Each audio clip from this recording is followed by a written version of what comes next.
E hoje nós vamos ler Romanos 8, a partir do versículo 31. É um texto muito conhecido mesmo, mas eu acho que inclusive já preguei em cima dele. Só que hoje eu vou dar uma abordagem completamente diferente do que eu já preguei outras vezes. E a minha oração é que Deus fale ao teu coração. Você quer que Deus fale ao teu coração nessa noite, sim ou não? Então abre o teu coração, deixa Deus ministrar, e eu sei que Deus vai falar a ti, de verdade. Então, diz assim a palavra do Senhor: que diremos, pois, a estas coisas, ou diante dessas coisas? Se Deus é por nós, quem será contra nós? É um daqueles textos mais conhecidos. Aquele que nem mesmo o seu próprio filho poupou, antes o entregou por todos nós, como não nos dará também com ele todas as coisas? Quem tentará acusação contra os escolhidos de Deus? Pois é Deus quem os justifica. Quem os condenará? Pois é Cristo quem morreu, ou antes, quem ressuscitou dentre os mortos, o qual está à direita de Deus e também intercede por nós. Quem nos separará do amor de Cristo? Tribulação, angústia, perseguição, fome, nudez, perigo, espada, como está escrito: por amor de ti somos entregues à morte todo dia. Fomos reputados como ovelhas para o matadouro. Mas em todas estas coisas somos mais que vencedores, por aquele que nos amou. Porque eu estou certo de que nem morte, nem a vida, nem anjos, nem principados, nem potestades, nem presente, nem o porvir, nem altura, nem profundidade, nem qualquer outra criatura poderá nos separar do amor de Deus, que está em Cristo Jesus, nosso Senhor. Você quer que Deus aplique isso na tua vida mesmo? Nada separado do amor de Deus. Então feche teus olhos e vamos orar. Pai, eu peço a Ti em nome de Jesus, sabedoria, para, ó Deus, aplicar esse texto.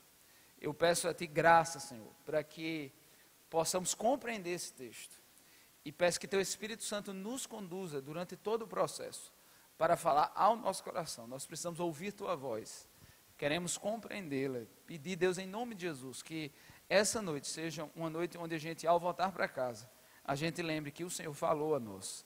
A gente recorde que Deus falou aquilo que nós precisávamos ouvir. Então, ministra as nossas vidas no nome santo do Senhor Jesus. Amém. Queridos, olha só, o livro de Romanos é um dos livros mais importantes do Novo Testamento. Aliás, isso é difícil a gente falar, porque todo texto bíblico, ele é importante. Todo texto bíblico, ele é profundamente relevante. Agora, é verdade que há textos que são bem mais profundos, que há cartas, e a carta do apóstolo Paulo aos Romanos é uma carta extremamente densa. Romanos, ele é o que nós chamamos de um dos primeiros tratados teológicos da igreja. Paulo escreve em Romanos muito preocupado mesmo com a teologia da igreja, muito preocupado assim como concepções de bases de fé, ou seja, em que nós cremos, em que nós acreditamos. Quando você se diz cristão, qual é a base em que você alicerça a sua fé? Então, todo o texto de Romanos, toda a epístola de Romanos, ela é feita nessa concepção de quem quer expressar a base da nossa fé, quem quer evidenciar, sabe, efetivamente aquilo que sustenta a nossa fé. Então, é nesse contexto que a gente diz que Romanos é uma carta muito teológica mesmo, porque ela tem daquelas afirmações assim, que são singulares para a fé cristã, que são fundamentais para a fé cristã. Inclusive, foi em Romanos que Martinho Lutero se converte. Foi lendo Romanos que Deus toca no coração dele e que ele compreende que a fé é através da graça de Deus. Foi lendo esse texto que ele muda muitas das concepções dele e a partir daí começa assim a Deus a usá-lo poderosamente. Então é uma carta assim que, se você leu, você sabe o quanto falou de muita coisa sobre a nossa fé. Se você não leu ainda, eu quero lhe orientar a ler. E especificamente o capítulo 8, esse capítulo, ele está no meio de Romanos. Romanos tem 16 capítulos, o capítulo 8, ele é assim como um suprassumo mesmo da carta, da epístola. E esse trechinho aqui que eu li para vocês, na verdade é um cântico, é um cântico de vitória, é uma oração de vitória, se poderíamos assim, é um salmo mesmo de vitória daquilo que Deus fez pela gente. E eu quero apenas falar um pouco sobre algumas convicções de fé. Como eu disse a vocês, Romanos traça convicções de fé. Então, algumas convicções de fé que são expressas nessa carta, especificamente nesse capítulo. E que essas convicções, elas embasam muito da nossa postura, elas embasam muito da nossa forma de encarar a vida e a nossa relação com Deus. Então, conquanto nós só tenhamos lido a partir do versículo 31, nós só tenhamos lido do versículo 31 ao 39, e eu fiz para sermos mais rápido, eu vou de alguma forma aqui falar de todo o capítulo 8, porque você não tem como compreender efetivamente esse cântico, você não tem como compreender efetivamente o que Paulo quer dizer aqui nessa passagem, se você não entender todo o capítulo 8. O capítulo 8, ele constrói uma argumentação para que, quando ele chegue no versículo 31, ele possa trazer esse cântico de vitória. E eu separei aqui algumas afirmações do capítulo 8, que são fundamentais para a gente, que são essenciais para nós, enquanto cristãos. Porque esse versículo 31, quando ele diz assim, que diremos, pois, diante dessas coisas, é como se fosse assim, diante do que foi exposto, diante daquilo que foi falado, eu tenho algo a dizer. Então, você tem que saber o que é que foi falado, quais são as afirmações que foram ditas, para que Paulo chegue e diga assim, diante dessas coisas, ele começa a falar. Então, a primeira coisa que esse texto nos diz, são afirmações que eu gostaria que você já pensasse. A primeira coisa, lá no versículo 1 e versículo 2, ele diz que quando nos entregamos a Cristo, no versículo 1 e versículo 2, diz assim, nenhuma condenação há para os que estão em Cristo Jesus, os que não andam segundo a carne, mas segundo o Espírito. Porque a lei do Espírito de vida em Cristo Jesus nos livrou da lei do pecado e da morte. Primeira coisa que Paulo diz aqui é que quando nos entregamos de Cristo, quando nos entregamos a Cristo, fomos libertos das algemas do pecado e das consequências dele, que é a morte. E a partir daí, no versículo 5 e 6, ele diz assim, a partir desse fato, o Espírito Santo passa a nos guiar para um caminho de vida. Como a série do acampamento foi Caminhos, eu queria trabalhar um pouco isso. Você não tem como ser cristão, efetivamente. Você não tem como compreender a vida cristã se você não tiver muito claramente de que a vida sem Cristo é uma vida que caminha para a morte. A vida sem Cristo é uma vida que caminha para uma separação absoluta de Deus. Ou você tem isso muito claro no seu coração, ou você volta e meia, vai ser seduzido a voltar para os mesmos caminhos. Uma das formas mais evidentes que a gente tem que entender é que eu entrego a minha vida a Jesus, eu coloco a minha vida nas mãos do Senhor, porque sem Ele eu estou perdido. Eu entrego a minha vida ao Senhor, porque eu tenho consciência absoluta que viver longe de Deus é viver a minha própria destruição. Ainda que seja adiada, ainda que ela não seja compreendida no momento agora. Porque ou você tem isso muito claro, de que entregar a vida a Jesus é sair da escravidão do pecado e receber um Espírito que lhe conduz à vida, ou você muitas vezes vai começar a comparar a vida cristã com a vida lá fora. Você vai começar a querer comparar prazeres. Você vai querer começar a comparar momentos.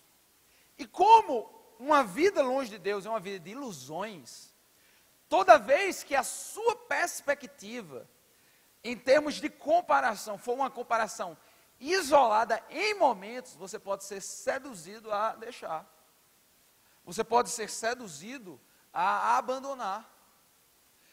Porque, querido, olha só, a gente sabe que viver uma juventude, viver uma vida buscando ser sincero, ser honesto, sabe, colocar Deus no centro das nossas vontades, isso é fácil ou difícil? Não é fácil não, velho. Não é fácil não. A gente faz porque a gente tem consciência de perspectiva de futuro. A gente faz porque a gente sabe que se não fizermos isso, do ponto de vista de perspectiva de futuro, lá na frente a gente vai se dar mal. Mas se a nossa análise for uma análise meramente momentânea, situacional, onde você vai comparar prazeres imediatos, você pode ser seduzido a se afastar. Você pode ser inclinado a querer satisfazer-se ao invés de deixar Deus dirigir suas vontades, seus planos. Então a primeira coisa que a gente tem que ter, uma base que a gente tem que ter de fé, é dizer assim, eu sei que seguir a Deus, eu tenho convicção de que caminhar com Deus é sim construir um caminho de vida. E a partir desse momento, a partir dessa concepção, eu entendi que o Espírito Santo vai me guiar nesse caminho de vida. Então, por isso que ele diz assim, ó, aqueles que se inclinam para as coisas da carne, são os que são segundo a carne. No versículo 5, os que são segundo a carne, inclinam-se para as coisas da carne. Mas os que são segundo o Espírito, para as coisas do Espírito. Ou aqui no lugar você pode dizer, para as coisas de Deus. Os que são guiados pelo Espírito Santo, são inclinados às coisas de Deus. Então, uma outra convicção que ele tem aqui é o seguinte, quando nós entregamos a nossa vida a Jesus, quando nós escolhemos, decidimos por Jesus, é como se a partir daquele momento, se aflorasse em mim e você, uma perspectiva de eu buscar agora as coisas de Deus. Porque quando nós não temos relação com Deus, o que nós queremos é aquilo que nos satisfaz. O paralelo é distinto. Quando nós não temos relação com o Senhor, o que é que nos inclina a tomar as nossas decisões? O que é que te inclina a tomar as suas decisões? É aquilo que te satisfaz. É aquilo que atende a uma necessidade sua, a um desejo seu. Hoje a gente tem vivido uma perspectiva de felicidade, que para a pessoa ser feliz é fazer aquilo que gosta. A pessoa ser feliz é fazer aquilo que lhe dá prazer. Só que essa é uma forma de pensar a vida autodestrutiva. Nós não somos felizes porque fazemos aquilo que gostamos necessariamente, ou porque fazemos aquilo que nos dá prazer necessariamente. Muitas vezes eu já dei esse exemplo, dizer assim, olha, você estuda, e você para, e você se esforça, você se dedica, porque quando você tem um projeto, passar num concurso, passar numa prova, conquistar determinada situação, você olha lá na frente, e é lá na frente que lhe estimula a você fazer algo que no momento não lhe traz tanto prazer. Você escolhe ficar estudando ao invés de ir para a praia. Quer dizer, alguns, né? Nem todos. Você escolhe estar se dedicando ao invés de ir passear. O que é que te faz escolher fazer algo que é penoso, ao invés de algo que é satisfatório? A sua consciência de consequência no futuro. A sua consciência de consequência no futuro, porque você sabe que se você não fizer isso, você não chega lá, é que faz com que você, na hora de você decidir, você coloque e dizer assim, não, Eu sei que aqui lá era mais prazeroso, eu sei que lá era mais alegre, mas esse momento é um momento onde eu tenho que estar me dedicando, estar buscando. A nossa relação com Deus, uma relação no Espírito, é uma relação mais ou menos assim. A gente sabe que seguir a direção de Deus, seguir o caminho de Deus, lá na frente, vai redundar em glória para nós. Lá na frente, vai nos trazer a consciência de que eu segui um caminho de vida e não de morte.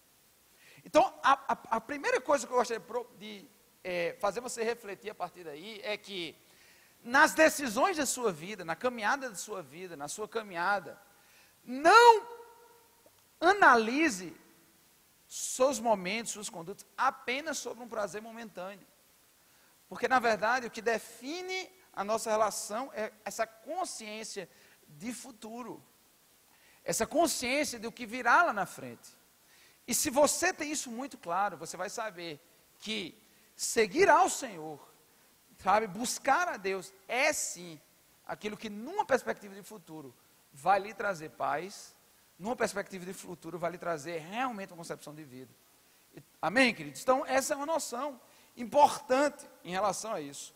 No versículo 18, ele diz outra coisa, ele diz assim, que no versículo 18, ele diz uma coisa interessante, porque eu tenho por certo que as aflições desse tempo presente não são de comparar com a glória que nos será revelada.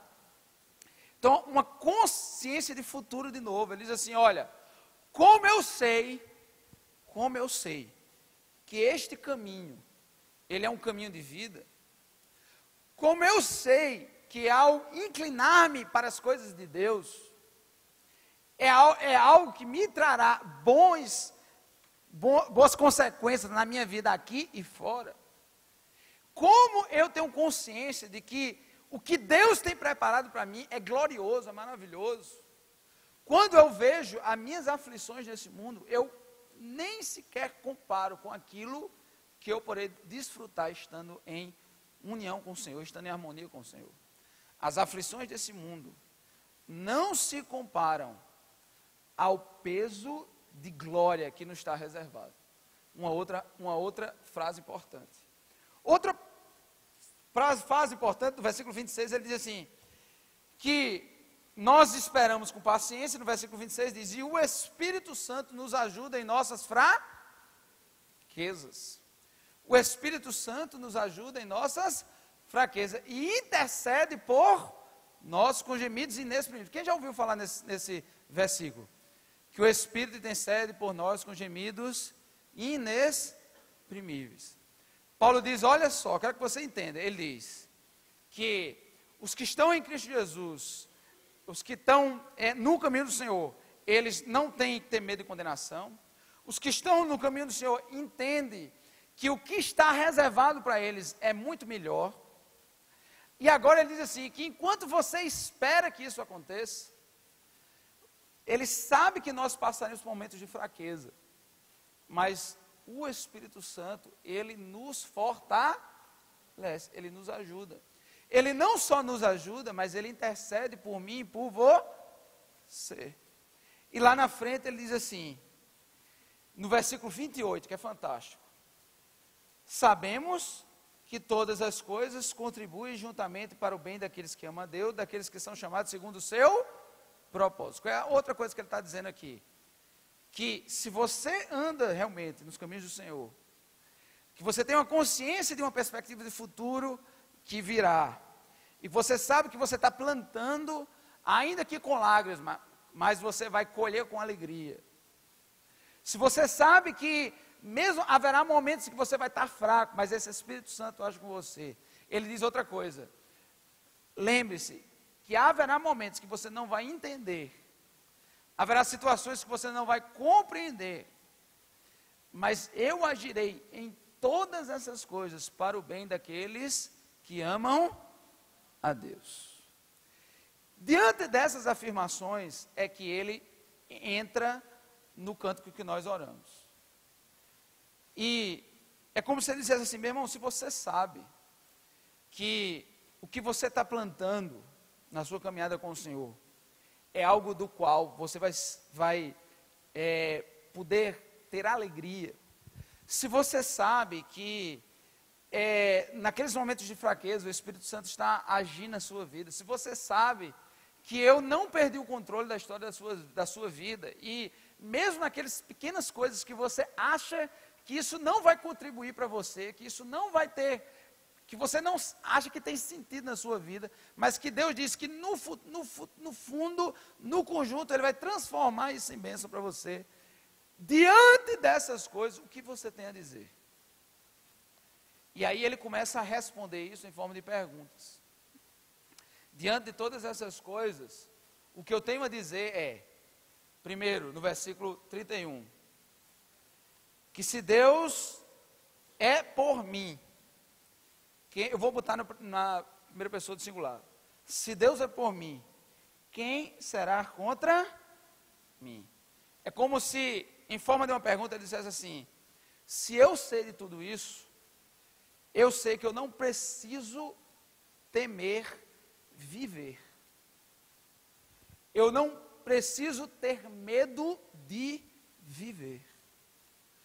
Porque se Deus é por nós, quem será contra nós? Tem gente que vive a sua vida com medo de tudo. Tem gente que não dá um passo a mais, não vive algo a mais, porque tem medo do que vai vir lá na frente. Uma das concepções, queridos, da segurança em Cristo Jesus, todas essas afirmações aqui são afirmações de segurança. Um cristão, ele não tem medo de viver. Aliás, querido, uma vez eu disse isso numa reflexão que eu estava fazendo, diz assim, foi lá no Templo Central, no culto do domingo de manhã. Diz assim, olha, um cristão não tem medo da morte. Um cristão de verdade, que firmou um compromisso com o Senhor, não tem medo da morte. Porque ele sabe que, ao morrer, estará com o Senhor. Mas ele também não tem medo de viver.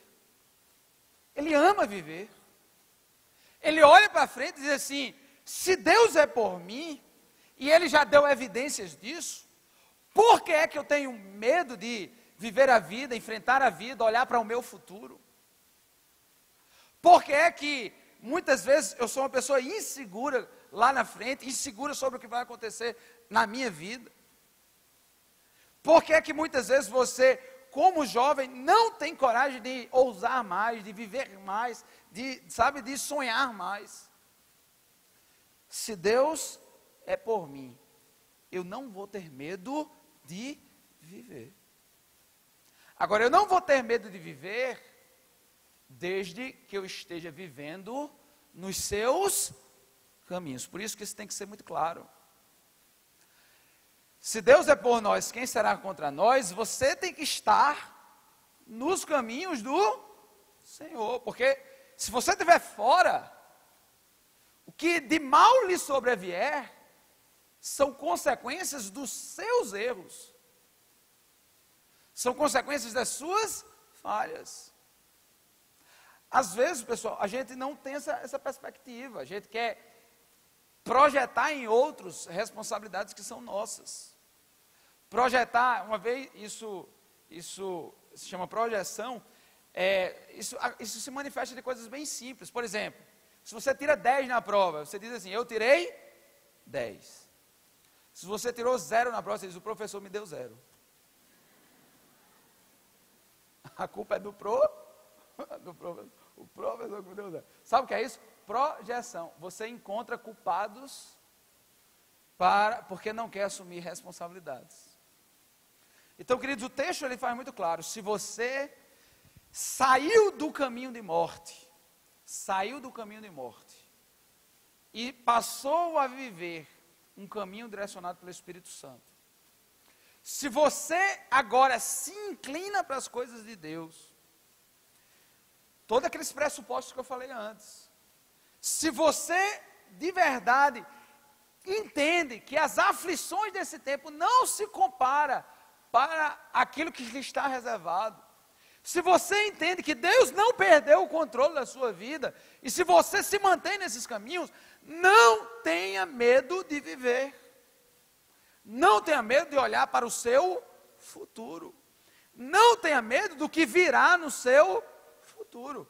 Porque se Deus é por mim, se eu estou vivendo o caminho dele, a quem eu vou temer? Amém, queridos? Então essa é a primeira coisa que ele afirma, uma afirmação de segurança. Eu olho para frente, sem medo do que me virá, porque eu sei que eu estou nos caminhos do Senhor. E ainda que me sobrevenha, Romanos 8, 28, situações nas quais eu não estou entendendo, eu não estou compreendendo, eu sei que o Senhor está tomando conta de mim. Quando eu passei no concurso da Justiça Federal, esse que eu estou hoje, eu estudei um bocado mesmo. Um bocado. E o que acontece? Na época, eram 2 vagas. 2 vagas. E aí, aliás, não eram 2 vagas. A época era cadastro de reserva.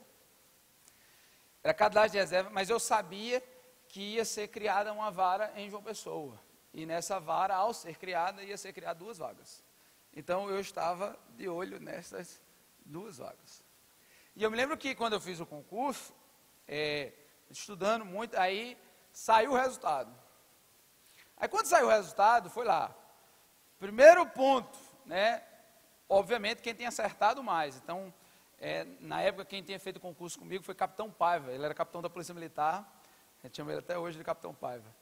E ele fez o concurso. Aí o que acontece? Quando foi, ele tirou exatamente a mesma nota que eu. Aí a gente empatou. Beleza. Aí, segundo critério de desempate. Quem tinha acertado mais nas áreas específicas de direito. Nós erramos exatamente na mesma prova. Empate. Terceiro critério de desempate, quem já era servidor público tinha prioridade. Eu era servidor do TRE na época, ele era capitão da Polícia Militar. Empate. Aí, o último critério de desempate, idade. Aí ele era mais velho, graças a Deus eu sou mais novo. Aí eu fiquei em segundo lugar. Só que porque eu fiquei em segundo lugar, eu fui bater em Campina Grande. Nada contra Campina, mas eu queria ter ficado aqui em João Pessoa. Porque minha vida era aqui, meu ministério era aqui, tudo era aqui. Tudo era aqui. E eu comecei a ficar indo e vindo todos os dias. Ir e vindo todos os dias. E tinha momentos que eu ficava e digo, meu Deus do céu. Meu Deus do céu. Eu não poderia ter acertado aquela questão, né? Eu comecei a me criticar, eu digo, rapaz, por causa daquele negócio eu fui bater em Campina. Aqui, ministério, era complicado. E voltar, porque eu passei só um mês morando lá. O restante, eu fazia uma pós-graduação aqui, de noite, então ia de manhã, trabalhava, voltava, fazia pós-graduação de noite. Então era uma correria. E eu ficava perguntando. O que acontece? Hoje eu entendo que eu passei um tempo em Campinas, depois eu vim transferido. Quando eu vim transferido, pouco tempo depois eu passei a trabalhar no gabinete, porque por uma situação de Deus assim, a minha transferência para João Pessoa, ninguém sabe como foi, nem eu. Um oficial teve um problema cardíaco, se aposentou, e eu vim no lugar dele. Só que eu vim, não sabia nem em que vara eu ia trabalhar, só fizeram me transferir. Quando eu cheguei, eu disse, vou trabalhar onde? Martinho, ninguém sabe. Fala o seguinte, fica na biblioteca, até se definir. Isso é uma coisa mais esdrúxula, não existe isso. Aí eu fiquei na biblioteca, deu certinho para terminar meu período. Eu estava fazendo a pós-graduação, foi o tempo que eu estava precisando para fazer o meu trabalho de conclusão, minha monografia. Deu certinho, quando eu terminei. Só que quando eu terminei lá, eu comecei a fazer um trabalho para o juiz diretor da vara, resultado, foi para assessoria.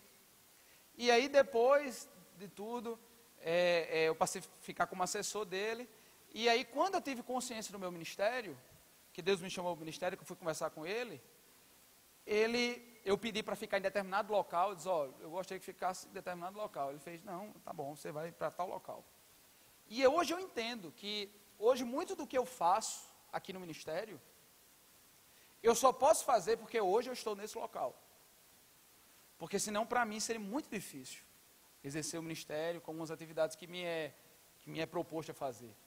E porque eu estou lá, especificamente lá, é que eu entendo e que Deus me deu a oportunidade de fazer tanta coisa no ministério, né, conciliar. Que se eu tivesse exatamente no mesmo lugar onde Paiva, meu colega, está, provavelmente eu não teria condições de fazer. E hoje eu comecei a entender. Hoje não, desde aquela época eu comecei a entender como Deus é maravilhoso. Que se não tivesse tido aqueles, né, se eu tivesse ficado em primeiro, muita coisa ia ser diferente para mim hoje. Por quê? Porque Deus age por intermédio de todas as coisas para o bem daqueles que amam Deus. Então, querido, deixa eu dizer uma coisa a você. Se mantém firme no Senhor, de verdade, se mantém firme. E não tem medo de viver teu futuro, velho. Não tem medo daquilo que vai vir. Tenha medo sim. É de se afastar de Deus e querer lidar na sua vida do seu jeito. Porque você lidar na vida do seu jeito, você vai ter que lidar na vida no seu braço. E quando nós estamos nos caminhos do Senhor, quem é por nós é o Senhor. Então essa é a primeira coisa. Segunda afirmação, no versículo 32, ele diz: aquele que nem mesmo seu próprio filho poupou, antes entregou por todos nós, como não nos dará também com ele todas as coisas? Então, a segunda afirmação que se extrai daqui é dizer assim: eu não tenho que ficar ansioso acerca das minhas necessidades. Porque se Deus sequer ao próprio Filho poupou por amor a nós, porventura não nos dará com ele todas as coisas que nós necessitamos?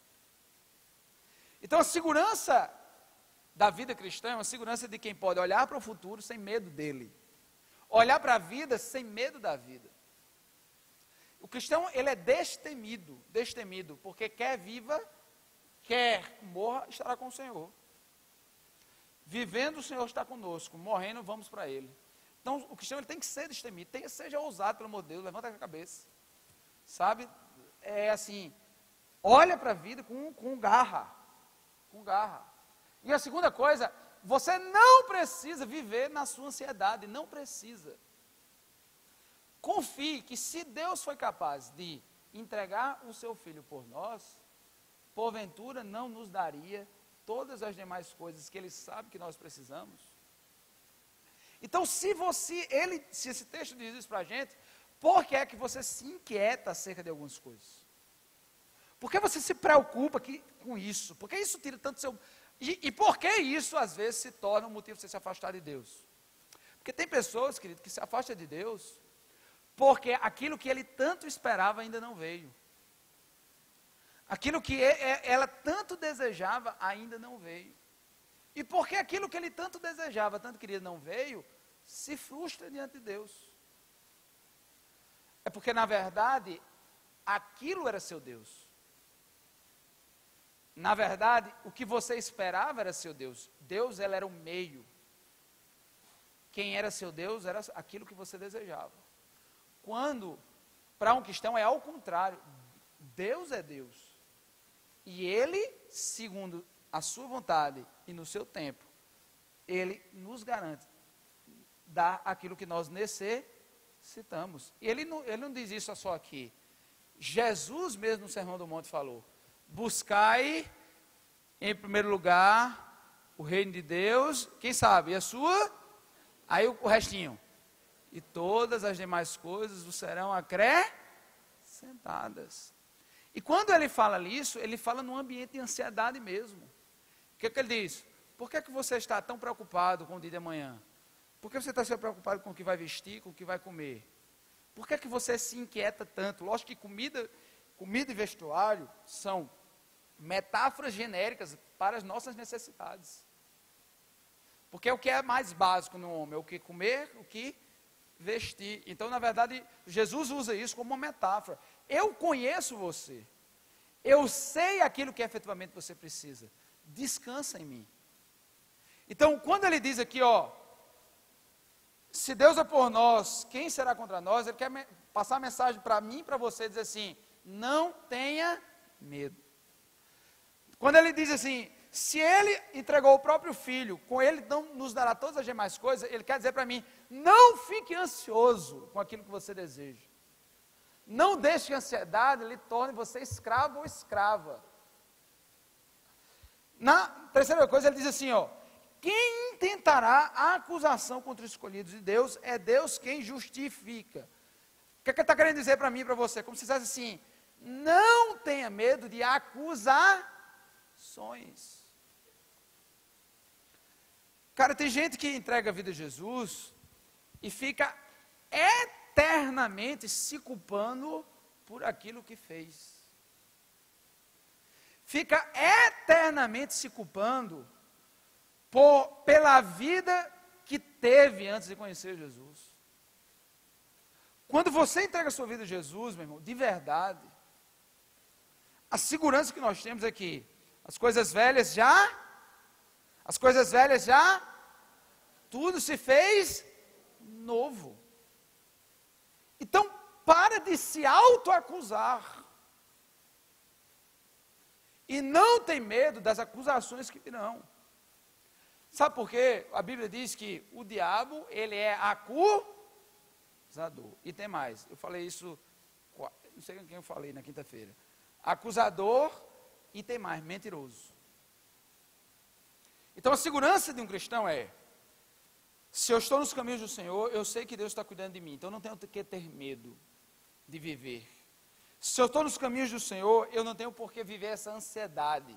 Eu tenho que aprender a aguardar-me e esperar nele.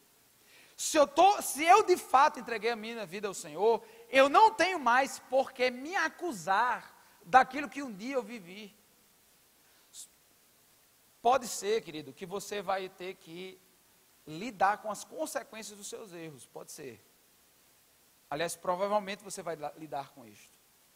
Mas lidar com as consequências dos seus erros não é ficar constantemente se culpando. Lidar com as consequências dos seus erros é ter consciência de que o que está acontecendo foi consequência daquela minha vida longe de Deus. O que está acontecendo foi consequência dos meus erros longe de Deus. Eu vou ter que enfrentar isso. Eu vou ter que lutar isso como que sementes que eu plantei. E que agora elas cresceram. Mas que elas morreram. Não. Então eu tenho consciência de que tudo isso surgiu por causa das minhas falhas, mas eu não estou mais escravo daquilo que passou, porque hoje eu sou uma outra pessoa. Hoje eu sou uma outra pessoa. Então, querido, deixa eu dizer uma coisa a você, se liberta, velho, da sua vida antes do Senhor. Se liberta dos seus pecados e dos seus erros, antes de ter se entregado a Cristo. Se liberte disso. Deixa Jesus agora trabalhar na sua vida aquilo que é algo mais maravilhoso, que é a consciência de um perdão. Porque às vezes, querido, você que não está mais se perdoando. Você não está se perdoando por aquilo que Deus já te perdoou. Quem intentará acusações contra aqueles a quem o Senhor já perdoou, já justificou? Então, a segurança de um cristão é saber que eu posso até lidar com as consequências dos meus erros, mas as culpas já foram pagas em nome do Senhor e pelo Senhor. E, portanto, eu não preciso mais viver escravo ou escrava do meu passado.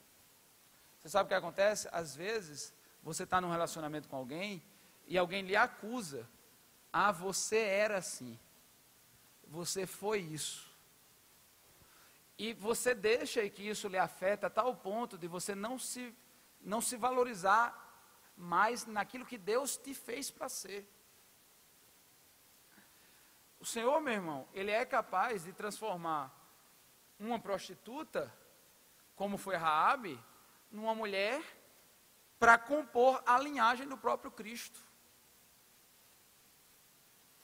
Deus era capaz de usar os que não são para confundir os que são, como diz o texto. Então, que nessa noite, querido, se eventualmente você ainda você ainda se sente escravo daquilo que você viveu antes do seu caminhada com o Senhor, eu quero lhe dizer, centra agora em caminhar com Ele e esquece aquilo que passou. Lógico que você não, esquecer aqui é metafórico, você não vai esquecer o que passou. Você vai entender que você não está mais escravo daquilo que você passou. A partir de agora, Deus lhe dá a oportunidade de, em Cristo, viver uma nova vida. Amém? No versículo 35 ele diz: quem nos separará do amor de Cristo? Tribulação, angústia, perseguição, fome, nudez, perigo. Aliás, no versículo 34, perdão, diz assim: quem nos condenará? Pois é Cristo quem morreu, ou antes quem ressuscitou dentre os mortos, o qual está à direita de Deus e intercede por nós.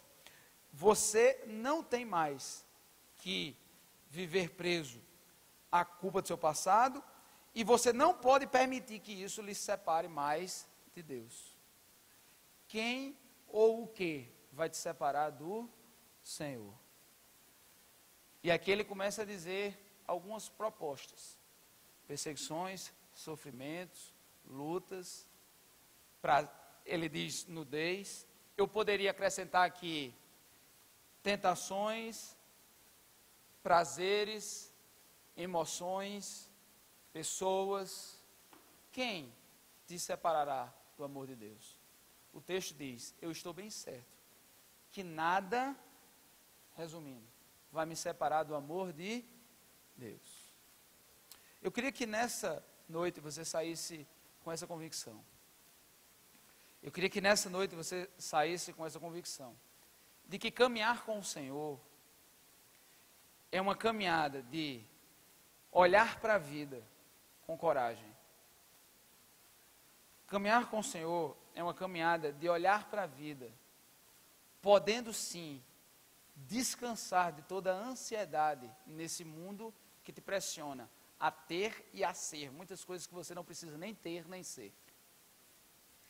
Descansar nele, mesmo descansar. Caminhar com o Senhor é você olhar para frente e dizer: eu sei que eu falhei muito, eu sei que eu estava em um caminho de morte, mas Jesus pagou as minhas culpas, e hoje eu não preciso mais ser escravo de acusações ou de condenações. E finalmente caminhar com o Senhor é dizer: eu não vou permitir que nada mais me separe do amor de Cristo Jesus. Amém, queridos? Eu queria que você ficasse de pé agora. Nós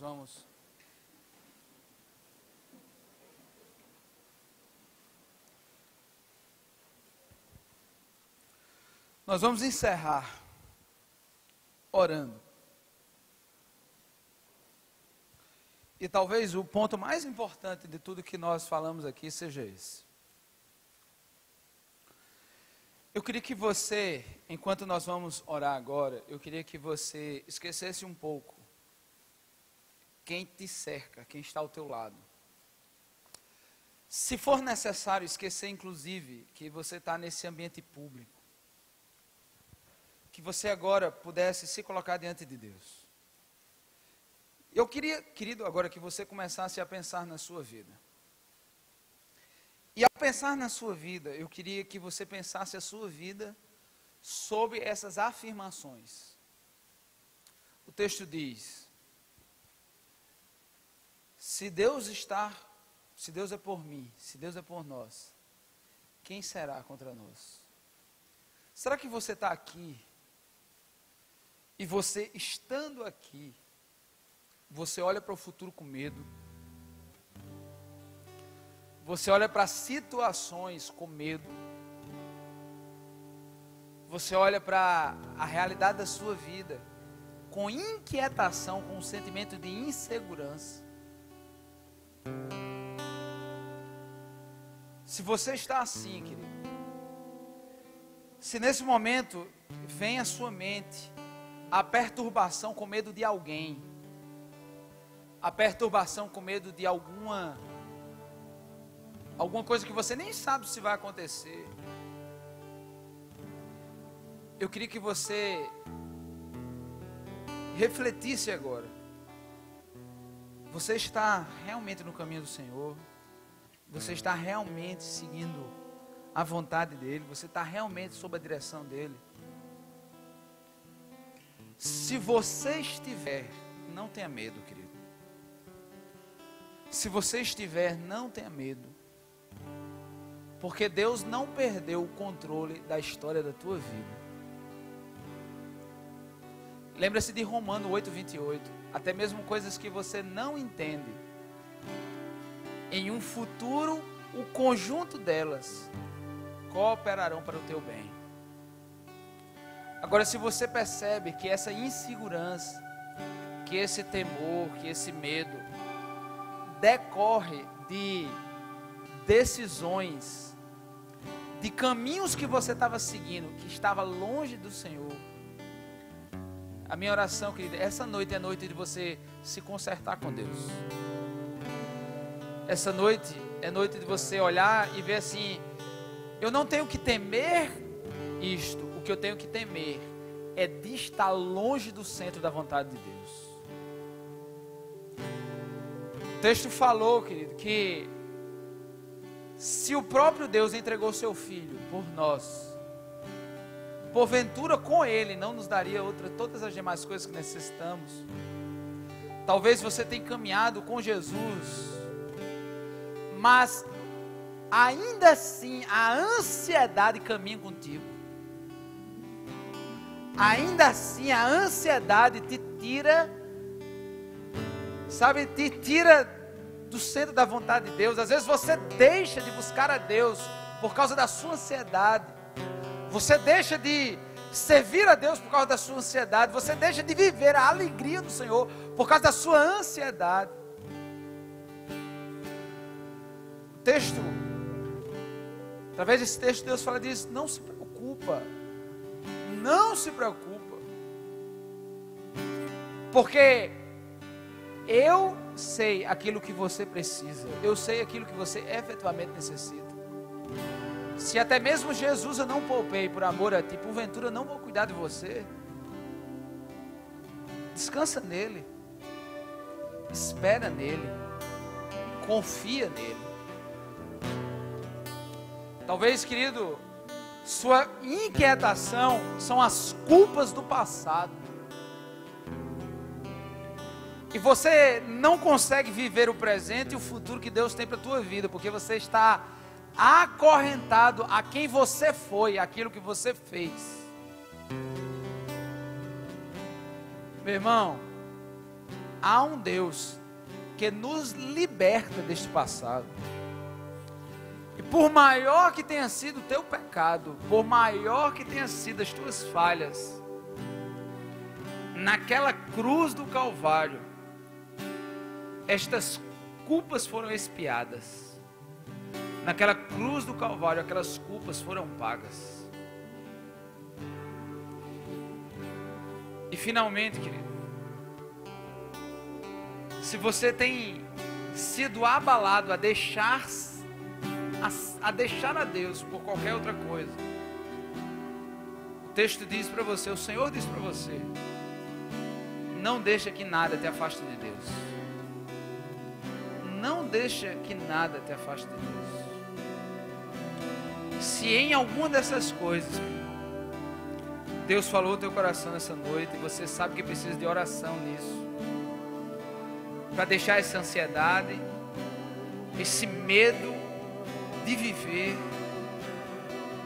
para livrar-se dessa culpa do passado, e para ter forças em um Espírito que te ajuda nas tuas fraquezas, em um Jesus que intercede por ti, para ter forças, para não deixar nada te separar do Senhor. Se em alguma dessas áreas você quer oração, eu quero lhe convidar a você sair do seu lugar e encerrar esse culto orando pela sua vida aqui na frente. Em alguma dessas áreas, se você tem algo que quer colocar diante do Senhor, sai do teu lugar, vem aqui à frente orar. Eu quero orar por você. Você sabe qual é.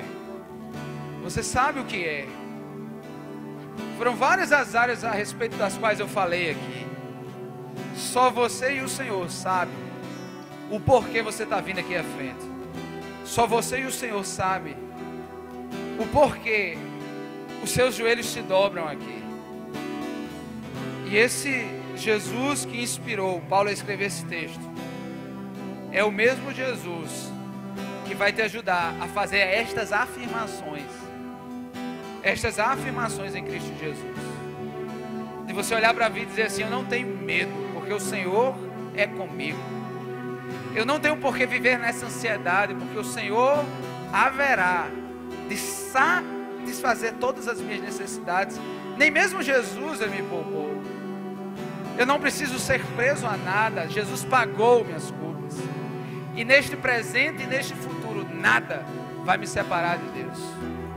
Ora agora, se entrega ao Senhor em oração agora. Que nesse momento que você está ajoelhado aqui, a área específica que você foi ministrado, ora a Deus, entrega a Deus agora. E deixa Deus trazer essa paz ao teu coração. Queria que aqueles que não vieram aqui estejam orando por todos esses que estão aqui agora. Sabe, se tem líderes de célula aqui, se tem líderes de ministério aqui, que não estão aqui, eventualmente alguns podem estar aqui, eu quero lhe pedir para você vir aqui à frente orar por essas pessoas. Introdutores, líderes de células, membros do ministério. O louvor vai cantar e nós estaremos em oração por essas pessoas aqui, por todos esses. Mesmo sendo assim, pobre pecador, Deus me ama.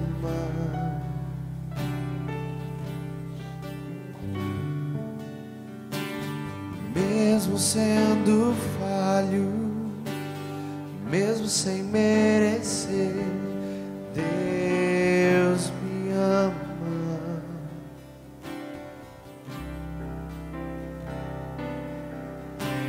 Se estou forte, se eu estou de pé, Deus me ama.